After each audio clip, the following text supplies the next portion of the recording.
On today's episode of the franchise, May 8th, a little bit of a late upload here. Today's episode, we're going to recap the NBA games from the weekend, Saturday, Sunday's games in the second round of the NBA playoffs, and I'm going to give out my MLB weekly power rankings. So, probably a little quick, short episode here. This one's being recorded pretty late on Monday. So, all of the NBA games from Monday are already over, but we're going to go over those on Tuesday's episode. Before we get into today's episode, as always, the franchise is available on YouTube, Spotify, Apple Podcasts, Amazon Music. You can find the Twitter, TikTok, Instagram in the description of every single episode. All right, let's begin here with the NBA playoffs from the weekend. We had Miami Heat taking on the New York Knicks. This was game 3 of the series, and Miami took a 2-1 lead over the weekend. This was on Saturday. Jalen Brunson had 20 points, 8 assists, 0 for 5 from 3 for the New York Knicks. Hart had 15. RJ Barrett had 14. Julius Randle, 10 points, 14 rebounds. The Knicks were 8 for 40 shooting from the three-point range in this game. And then for the Heat, Jimmy Butler had 28 points. Bam, 17 and 12. Max Strus, 19 points, 3 for 10 from 3. This was one of the worst shooting games from the Miami Heat all season long. 39% from the field, 22% from 3, and 50% on easy baskets at the rim. However, defense is the reason why Miami won this game. They were able to limit New York to only 86 points, which is very, very, very good. I mean, at this point in the NBA, teams are scoring at least 100 points every single game. So if you hold a team to under 90, you're bound to win that game. You know, even with one of the worst shooting performances all season for your club. So Miami got the job done. We're going to recap the game that they just had on Monday night tomorrow, but Miami, in my opinion, is a legit championship contender. I don't want to go too much into them because we are going to talk about them on Tuesday, but New York is definitely in some trouble, right? I just don't think they have. Now, Miami might be the 8th seed, right? New York is the higher seed. They were the better regular season team, but I just don't think, and I think I said this earlier in this series, that I don't think New York has the depth and the guys to match up to this Miami team, right? No one can really go get you a bucket like Jimmy Butler on the Knicks. I know Jalen Brunson had a great season, amazing year, and he's been great in the playoffs, right? And Julius Randle has been an all-star since he came to the Knicks, but they don't have a guy like Jimmy Butler who's able to just take over a game at any given moment, right? With his mid-range shots, with his defense, with his playmaking. Jimmy Butler is just miles ahead of any player on the Knicks. And it's not just Butler, right? Bam is a great playmaker. He's great scorer down low in the paint. They have a lot of three-point shooters around those two, right? Butler doesn't take threes. He only shot 2 threes in game 3, and he missed both of them. So Jimmy Butler and in this Heat team, I think is a lot more complete and a lot deeper than the Knicks. Next game here, the Lakers and the Warriors. This was game 3 of the series. The Lakers won this game 127-97 to take a 2-1 series lead. And just like the Heat, they played on Monday night as well. So we'll talk about them tomorrow a lot. I got a lot more to say. But from this game, we finally had that Anthony Davis game again after he had a very bad performance in game number 2. AD had 23 points, 13 rebounds, 4 blocks. And like I've been saying, Anthony Davis is the key to the Lakers having success in this postseason. If he is not playing good, the Lakers can't win the game. It's not going to happen. They will not win the game if Anthony Davis is not playing well offensively, right? Defensively, Anthony Davis is usually always there at the rim to block shots, get rebounds, and put pressure on opposing guys coming to the basket. But Anthony Davis, has been pretty inconsistent. I mean, he's more times than not, he's been great, but when he's not been great and the Lakers need him most offensively, he's disappeared, and that has been the reason they've lost some of these games throughout the postseason. So if the Lakers want to go to the championship, if they want to go win the finals, it all rests on the shoulders of Anthony Davis. It doesn't matter what Austin Reeves, what Rui Hachimura, what Lonnie Walker the fourth. It doesn't matter what any of these guys do. It all matters what Anthony Davis does because, like I said, in game two, if Anthony Davis put up 20 points, the Lakers would have won that game. So 80 is the key to all of this. In game three, he played amazing. But like I said, we'll talk about them a lot on Tuesday's episode. Two more games here from the weekend. Boston, Philly.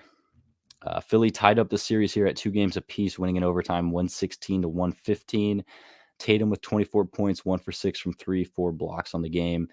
Jaylen Brown had 23 points, 3 for 8 from 3. Marcus Smart with 21. Malcolm Brogdon with 19 points, 5 for 8 3-point shooting. But Philly won this game because of their 2 stars in Harden and Embiid. And James Harden had another game in this series where he was absolutely stellar, putting up 42 points, 6 for 9 shooting from 3, 10 for 23 from the field. Joel Embiid had 34 points, 13 rebounds. Maxey had 14 points. And James Harden, like I said, he was absolutely stellar in this game. And he's in part the reason that he is the reason that they won this game. He had a floater with 16 seconds left in the fourth quarter to tie the game. And then he hit the go-ahead three-pointer in overtime with 18 seconds left to ice the game and tie the series back up against Boston at 2 games apiece. This has been one of the best series of the second round so far. I mean, it's been really a back and forth battle. Besides game 2, obviously, where Philadelphia got blown out. I don't know which team I like better, in the long run. Which team do I think is more complete? I mean, Tatum has definitely been struggling over the past few games in both the first round and in this series against Philly. Jaylen Brown has been amazing. I love Boston's depth, right? Marcus Smart, Malcolm Brogdon, Derek White, Al Horford. They've got a lot of guys on this team that you can count on to impact the game. And then for Philly, it's Harden, it's Embiid, Maxey, Tobias Harris, right? They have a lot of depth too. So I don't know which team, I like better in the long term, right?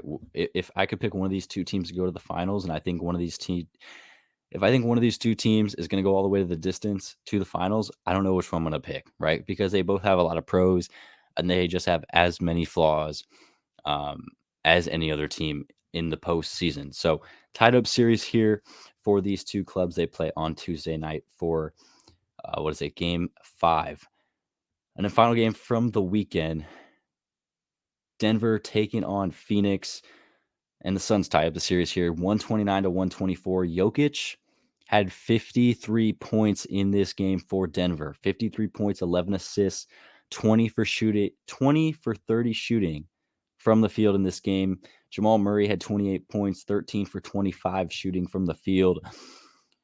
But for Phoenix, Kevin Durant, Devin Booker both put up 36 points. KD also had 11 rebounds, 11 for 19 shooting from the field, 12 for 13 from the free throw line. And D-Book, 12 assists, 14 for 18 from the field. But how about Landry Shamet? Landry Shamet, 5 for 8 3-point shooting, 19 points on the game. He really clutched up when it mattered most, especially in that fourth quarter, with Chris Paul being out for this entire game and game 3, and he will miss game 5 on Tuesday. They needed a guy to step up, and Phoenix doesn't have a lot of depth since making that Kevin Durant trade, right? They don't have a lot of guys off the bench that you can count on them to get a bucket when needed. So a guy like Landry Shamet needed to step up in this game, make big time shots, and be that third option outside of Kevin Durant and Devin Booker. And he was absolutely that and some. And he's really the reason why they won this game and tied up the series at 2 games apiece when, after game 2, it really looked like Denver was going to dominate and go out here and potentially sweep or win the series in 5. But now we're at least going to 6. So Phoenix has done a nice job here. And how about Devin Booker? Let's mention this guy real quick. Through the postseason, he's averaging 36 points and he's shooting 60% in the postseason. He's been absolutely efficient. He's been dominant. He's quietly been one of the best, if not the best player so far in these NBA playoffs for not just the Phoenix Suns, but of any player left in this postseason. So a lot of these games, this is a late episode. Like I said, a lot of these games, we had 2 games this on Monday night. We had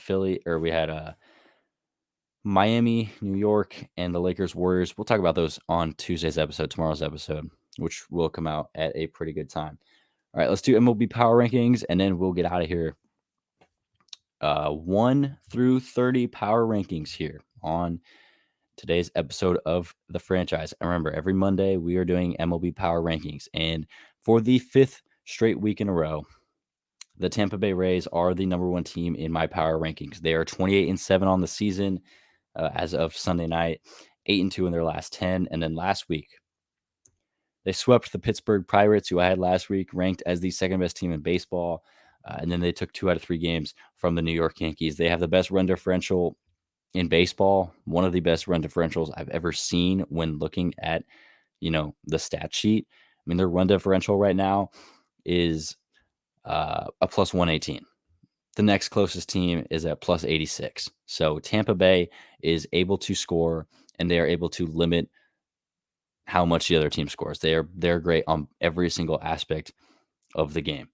Number 2 team, up 2 spots from last week's rankings. I have the Atlanta Braves, 24-11, 7-3 in their last 10. Last week they swept the Miami Marlins, and then they took 2 out of 3 from the Baltimore Orioles. This Braves team is absolutely amazing. Ronald Acuna Jr. is having in himself an MVP campaign to start the 2023 season. Coming in 3rd place, staying the same from last week, I have the Baltimore Orioles, 22-12, 2nd place in the AL East. They're 6-4 in their last 10. They took 2 out of 3 from the Royals last week. They did lose the series to the Braves. But the Braves are, a really, really good team. I love Baltimore's offense. This is a team that if they remain this good throughout the season, I really hope at the trade deadline they go out there and add some, really good starting pitchers, some really good bullpen pieces, because you just don't know with the rotation that they currently have how long these guys are going to stay at the level that they are throughout the season, and especially if they get into some meaningful baseball in September and potentially even October. Coming in number 4, moving up 5 spots from last week, is the Dodgers. They're 21-14, 8-2 in their last 10. They swept the Phillies last week and then took 2 out of 3 from the Padres. After a pretty, meh start to the season, the Dodgers have really started to heat back up and be like the Dodgers of old. Coming in 5th place here, I have not 5th place. Coming in at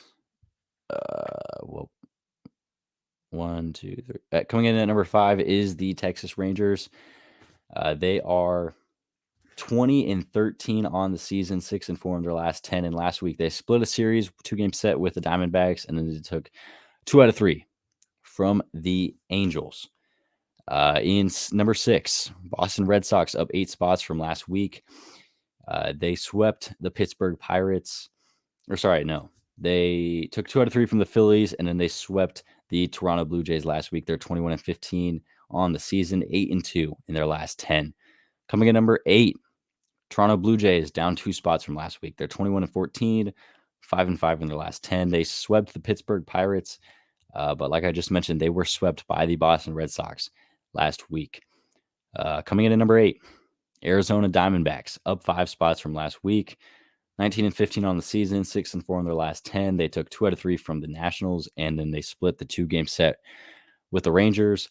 Coming in at number 9 is the Angels. They're 19-16, 6-4 in the last 10. They swept St. Louis Cardinals last week, and then they lost a series to the Rangers. They only took 1 out of 3 games to Texas. And then rounding out the top 10 is the Pirates, who are down 8 spots from last week. After being ranked number 2, they're 20-15 on the season, 3-7 in their last 10, and they were swept by both the Rays and the Blue Jays last week. So a very, very rough week for the Pittsburgh Pirates, a team that I had ranked number 2 for 2 weeks in a row, has a very tough stretch last week, and they fall all the way down to number 10. All right, rounding out through the rest here, Milwaukee Brewers are down 5 spots. They're at number 11. The Twins are down 5 spots as well. They're at 12. Padres move up 2. They are at 13. 14 is the Mariners, up 7. 15 is the Yankees, up 3. 16, Houston Astros, down 6 spots from last week. The Cubs stay put at 17. The Marlins move down 6 spots to 18. The Mets move down 8 spots to 19. The Guardians stay put at 20. Phillies move down 5 spots to 21. The Tigers move up 2 spots to 22. Giants stay put at 23. The Nationals move up a spot to 24. The Reds moved down 3 spots to 25. The Rockies up to 26. The White Sox up to 27. The Cardinals moved down 2 spots to 28. The Royals are at 29. And for the 4th week in a row, the Oakland A's are at number 30 as they are the worst team in Major League Baseball. So very quick, short episode today. Honestly, not one of the best episodes I've ever done, but had to get this one out here today. Had to get these power rankings out before we get, too much baseball. Before these power rankings basically become irrelevant. So we'll be back on Tuesday. All right, this is a very late episode on Monday, but we'll be back Tuesday recapping these NBA games, and I'm going to give out my NFC quarterback rankings. We did the AFC last week, so we'll be back on Tuesday with another episode. See you guys then. Make sure to like, share, comment, subscribe. YouTube, Spotify, Apple Podcasts, Amazon Music is where the podcast is available, and I will see you guys later.